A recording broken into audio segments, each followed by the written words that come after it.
Good morning বন্ধুরা, গৃহকোণ ফ্যামিলির তরফ থেকে তোমাদের সবাইকে স্বাগত জানাই। তোমরা কেমন আছো? আশা করি সবাই ভালো আছো। আমিও খুব ভালো আছি। আর আজকে সকালটা রবিবার, তোমাদের সঙ্গে একটা সুন্দর একটা দিন নিয়ে শুরু করছি। চলো, সকালবেলা আমি উঠে এখন স্নান টান করে পুরো রেডি হয়ে গেছি। তোমরা তো দেখে বুঝতেই পারছো। কেন বলো তো? কারণ আজকে একটু মানে বেরোনোর আছে, বাইরে একটু কাজ আছে বলে ওই জন্য বেরোবো। তো তার জন্য আজকে একটু সকালবেলা, রবিবার, ভাবছি বাজারে যাব। তো তার জন্য স্নান করে উঠে রেডি হয়ে গেছি। আগে সকাল সকাল বাজারটা সেরে আসবো। আর এখন না বাজে সকাল 6টা। এই সকাল সকাল উঠে পড়েছি, যার কারণে হচ্ছে রবিবার হলেও ছুটির দিন যে এত সকালবেলা কেন উঠেছি। কারণ কি বলতো বন্ধুরা, আজকে না একটা কাজ ছিল, তার জন্য ভাবছি সকালবেলা উঠে বাজার টাজারগুলো সেরে তারপরে রান্নাবান্না করে তারপরে আমাকে কাজ বেরোতে হবে। তার জন্যই এত তাড়াহুড়ো, নয়তো আজকে এত তাড়াহুড়ো করে কাজ করার কোনো দরকারই ছিল না। আর আমি এখানে দেখো, তোমাদেরকে বলেছিলাম যে চালটা ভিজিয়ে রাখলে অনেকটা ভালো হয়, যার জন্য। আর যেহেতু আমি এখন বাজারে যাব, তার জন্য না চালটা ধুয়ে ভালো করে এখানে ভিজিয়ে রেখে দিয়েছি। দিয়ে আর গ্যাসে বসিয়ে ঢাকা দিয়ে রেখে দিয়েছি। বাজার থেকে এসে ভাতটা বসিয়ে দেবো। আর এখানে আমার জলের যে বালতির ঢাকনাটা, আমি প্রত্যেক দিন ওটাকে ধুয়ে এখন রেখে দিয়েছি। আর বেসিনটাও তো প্রত্যেক দিন সকালে ধুই, সেটাও ধুয়ে নিচ্ছি। মানে একবার বাজারে যাওয়ার আগে কাজগুলো একটু সেরে নিচ্ছি।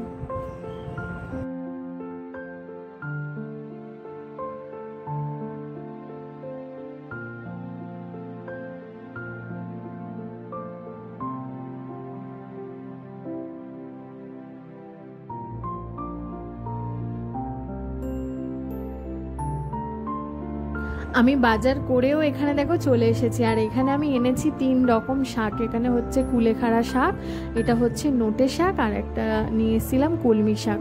আমি শাক আজকে করব না, কিন্তু আমি শাক বাজারে দেখলেও একটু কচি কচি শাক দেখলে আমি নিয়ে নিই। আমি আর লোভ সামলাতে পারি না, জানো তো। আর অনেক দিন ধরেই মেয়ের খাবার লেবুটা শেষ হয়ে গেছিলো। ভাবলাম যে আজকে নিয়ে আসি, কারণ মেয়েটা তো প্রায় সময় খায়, বিকালবেলা করে ওকে আমি একটু দিই রস করে। তো ওই জন্য আজকে ওর জন্য দেখো লেবু, আর ও আম খেতে ভালোবাসে। মা আমাকে আবদার করেছে, বলে দিয়েছে আমাকে যে মা তুমি আমার জন্য বাজার থেকে এইগুলো নিয়ে আসবে। যার জন্য ওর জন্য কিছু ফলও আমি নিয়ে এসেছি আজকে বাজার করে। আর বাজারে আজকে মানে মাছ এনেছি আজকে, আর মাংস আনিনি, জানো তো বন্ধুরা। অনেক দিন ধরেই মানে মাছ খাওয়াই হয় না, আর শুধু মাংসই প্রায় সময় আমরা খাই, তাই জন্য আর মাংসটার আজকে আর করলাম না। আর এখানে তো বাজার করে চলে এসেছি, ততক্ষণে মা স্নান টান করে চা বসিয়ে দিয়েছিল। মা বললো যে চাটা খেয়ে তারপরে যা সবজি টবজি কাটার তখন কাটো। আর দেখো এখানে আমি চাটাও খেতে বসে, মানে সকালবেলা চাটা না খেলে যেন এনার্জি পাই না। আর এখানে আমি আজকে পুঁই শাক চচ্চড়ি করব, তার জন্য সব কিছু সবজিগুলো কেটে নিচ্ছি। আর তোমাদেরকে বলেছিলাম না, কালকে যেই কুমড়োটা কিনে রেখেছিলাম, এই কুমড়োটা কিন্তু খুব সুন্দর কুমড়ো, একদম মিষ্টি কুমড়োটা। আর আমার তো খুবই ভালো লাগছিল কুমড়োটা। আর যখন আমি কাটছি না, তখন একদম পুরো মরমর করে আওয়াজ হচ্ছিল। মানে ওই কুমড়োগুলো না অনেক সুন্দর হয়, টেস্ট হয়, মানে খুব ভালো হয় কুমড়োগুলো। আর এখানে আমি অল্প অল্প করেই সবজি কাটছি, কারণ বেশি করব না। কারণ কেন বলো তো বন্ধুরা, অনেক পড়ে থাকে, আর বাসি করে খেতে না একদম ভালো লাগে না।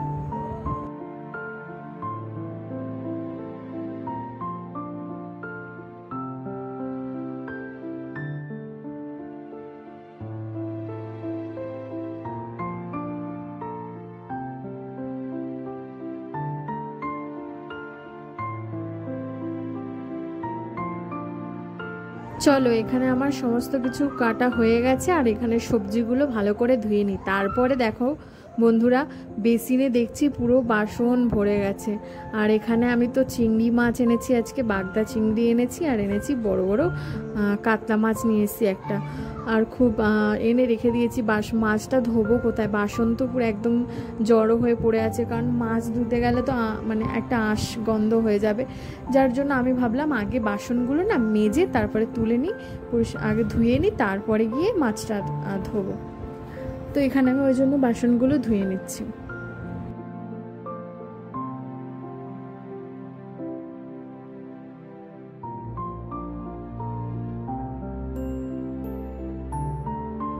চলো বন্ধুরা এখানে বাসনগুলো ধুয়ে নিই, তারপর এখন ফোন করলো বা শুনলাম যে দেওর আসছে, মানে আমার কাকা শ্বশুরের ছেলে আসছে। তো আমাকে ফোন করে জানালো যে বৌদি আমি আসছি, তার জন্য দেখো এখন বাসনগুলো ধুয়ে ভাবছি এবার একটু জল খাবারটা তাহলে বানিয়ে নিই। কারণ ভাবছিলাম যে একটু রান্নাটা আগে বসিয়ে দেবো, কিন্তু যেহেতু সকাল সকাল ওরাও আসছে কিছু একটা কাজের জন্য আমার বাড়িতে, তো তার জন্য আমি ভাবছি এটা করে একটু জল খাবারের কিছু বানিয়ে নেব। ভাবছি আজকে একটু পরোটা আর আলু তরকারি বানাবো, অনেক দিন বানানো হয় না পরোটা আলু তরকারি। তো সকালবেলা ব্রেকফাস্টে পরোটা আর আলুর তরকারি বানিয়ে নেব। আর আজকে আমি এনেছি মাছের মধ্যে তো তোমাদেরকে বললাম যে বাগদা চিংড়ি মাছ আর কাতলা মাছ এনেছি। আর রান্নার ভিডিওটা অত হয়তো তোমাদের সঙ্গে আমি দেখাতে পারবো না, আমার টাইম হয়তো অত থাকবে না, যতটা যেটুকুনি পারবো হয়তো দেখাতে পারবো। আর এখানে কাতলা মাছটা ভাবছি আজকে দই কাতলা করব, আর চিংড়ি মাছটা না রেখে দেবো, কারণ আজকে একসঙ্গে এতগুলো মাছ করব না, কারণ কেউ না বেশি অত মাছ মাংস আমাদের খুব কম খায়, তো বেশি কেউ খেতে চায় না। আর এখানে যদি কাঁচা মাছটা এখন করি সকালে মানে দুপুরের জন্য, মানে চিংড়িটা করলে না বেকার সেই পড়ে থাকবে। আর রাতে আজকে রবিবার, রাতে মাঝে সাঝে আমাদের সারা সপ্তাহের মাঝে রবিবারটাই আমাদের বিকালবেলা হয়তো কিছু খেলাম রাতের দিকে, তখন না আর এই ভাত তরকারি সব পড়ে থাকে জানো তো। তো ওই জন্য রাতে আর আজকে কিছু বানালাম না, কারণ অন্য দিন আমি বানিয়ে রাখি। আর এখানে যেহেতু ওরা আসছে শুনলাম দুপুরে ওরা খাবে, ওদের জন্য কিছু ভাজাও করে নিচ্ছি। এখানে পটল আলু কেটে নিয়েছি ভাজা, আর এখানে দেখো আমি তরকারি পরোটা সব করে নিয়েছি, করে নিয়ে আমার নিজের ওর ব্রেকফাস্ট সেরে ফেললাম। আর এখানে তো মানে চচ্চড়িটা করে হয়ে গেছে। এবারে এখানে গ্যাস ট্যাসগুলো ভালো করে পরিষ্কার করে নিই, কেন বলো তো বন্ধুরা, মাও মেয়েটাকে সামলাবে, আর এগুলো একটু কাজগুলো এগিয়ে রাখি, কারণ আমি যদি পুরোটাই এখন এগুলো না করে বেরিয়ে যাই তাহলে না অনেক প্রবলেম হয়ে যাবে, মানে মা মেয়েকে সামলাবে না এগুলো করবে। আর একটু টাইম আছে হাতে, তার জন্য মাকে বললাম যে আমি এগুলো পরিষ্কার করে করে নিচ্ছি, তুমি মেয়েকে একটু স্নান টান করিয়ে দাও, ওকে একটু খাইয়ে দিও। তো ওই জন্য দেখো এখানে আমি ভালো করে গ্যাস ট্যাসগুলো মুছে নিচ্ছি। আর রেগুলার আমাদের এরকম গ্যাস তারপরে স্ল্যাব সব কিছু মুছতে হয় জানো তো, মানে এত রান্নার পরে মানে তেল মানে অনেক পরে তো ছিটকায়, তার জন্য আমাদের প্রত্যেক দিন রেগুলার সাবান দিয়ে মানে ঘষে ঘষে মেজে পরিষ্কার করতে হয়। আর যদি এটা প্রায় সময় না করি তাহলে কি বলো তো বন্ধুরা, একদম মানে তেল মানে একদম চটচটে ব্যাপার হয়ে যাবে রান্নাঘরটা। আর আমার একদম চটচটে হলে না রান্নাঘরের কোনো কিছু মানে আমার একদম ভালো লাগে না। যখনই কোনো কিছু সেরকম দেখি না, আগে আমি সাবান দিয়ে ধুয়ে সেই জায়গাটা পরিষ্কার করে দিই, কারণ কেমন যেন একটা লাগে, রান্নার ঘরটা যেন একটা সুন্দর গোছানো এরকম ভালো লাগে। যতটা পারার মানে পারি চেষ্টা করি মানে গুছিয়ে পরিষ্কার করে কাজগুলো করার। আর যদি বেশি না পারি তখন আর করতে পারি না তখন, কিন্তু রান্নাঘর সবসময় আমার মনে হয় একটু পরিষ্কার ক্লিন এরকম রাখাটা উচিত জানো তো। আমার তো খুব ভালো লাগে, আমি সবসময় পরিষ্কার করে রাখার চেষ্টা করি। আমার শাশুড়ি মাও খুব পরিষ্কার করে কাজ করে, আমিও তার সারাদিন আর তোমাদের সঙ্গে দেখা হয়নি। দেখো বন্ধুরা বেরিয়ে গেছিলাম কাজে, তারপরে দুপুরে বিকালের দিকে ফিরলাম, ফিরে এখন একটু ফ্রেশ হয়ে নিয়েছি, হয়ে ভাগ্নি মা মেয়েকে নিয়ে একটু বাইরে বেরিয়েছি।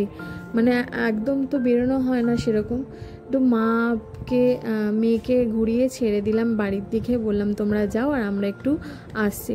আমি আর ভাগ্নি চলে এসেছিলাম একটু বিরিয়ানি নিতে, কারণ রাতে ভাবছি না আজকে বিরিয়ানি খাবো। মাকে বললাম মেয়েকে নিয়ে তুমি বাড়িতে চলে যাও, আমরা নিয়ে আসছি। আর আমরা তো নিয়ে চলে এসেছি বাড়িতে।